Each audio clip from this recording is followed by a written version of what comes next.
Surat pribadi. Pengertian surat pribadi. Surat pribadi adalah satu di antara jenis surat yang berisi keperluan pribadi. Umumnya, surat pribadi ditulis memang dengan maksud pribadi dan ditujukan kepada orang lain. Jenis-jenis surat pribadi. Surat pribadi ada dua, yaitu 1. Surat pribadi kekeluargaan. Jenis surat pribadi yang satu ini dikirimkan guna keperluan komunikasi dengan orang terdekat, seperti keluarga, kerabat, serta orang-orang yang dikasihi. 2. Surat pribadi setengah resmi. Biasanya jenis surat pribadi ini berhubungan dengan kedinasan seperti surat lamaran pekerjaan, surat izin tidak masuk kerja, surat tidak masuk sekolah, dan surat izin cuti. Struktur surat pribadi. Yang pertama ada alamat dan tanggal penulisan surat. Pada bagian ini, penulis bisa membuat sebuah surat dengan menuliskan alamatnya secara singkat serta kapan surat tersebut ditulis. Kemudian yang kedua ada salam pembuka. Jangan lupakan salam pembuka ya. Salam pembuka menjadi cara penulis surat memulai sebuah pembicaraan dalam surat pribadi. Salam pembuka tersebut bisa beragam, tentunya tergantung kebiasaan dan kebutuhan. Yang ketiga ada paragraf pembuka.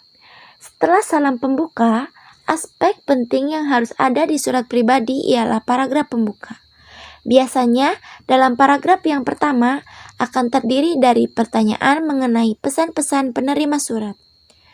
Dan yang keempat ada paragraf isi.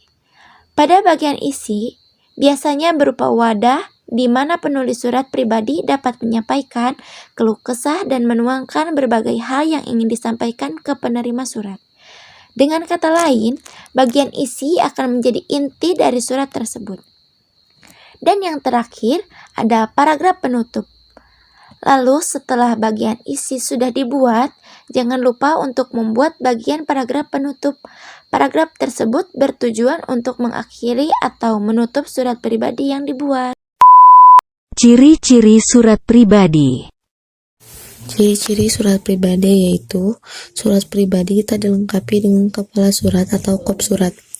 2. Surat pribadi tidak mempunyai nomor surat. 3. Salam pembuka serta salam penutup dalam surat pribadi bersifat non-formal dan santai. 4. Bahasa yang dipakai disesuaikan dengan tujuan surat pribadi itu.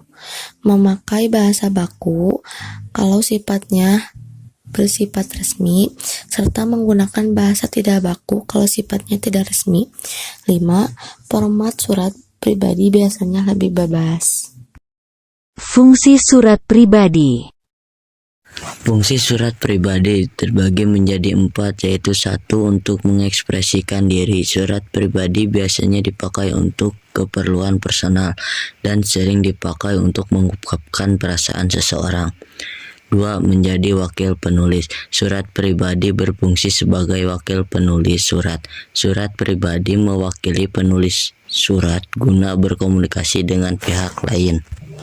3. Sebagai sarana penyampai ide. Penyampaian gagasan serta ide bisa dilakukan lewat surat pribadi kepada orang lain. Dengan cara seperti ini, si penulis bisa menyampaikan ide serta gagasannya secara bebas. 4. Sebagai sarana menyampaikan informasi.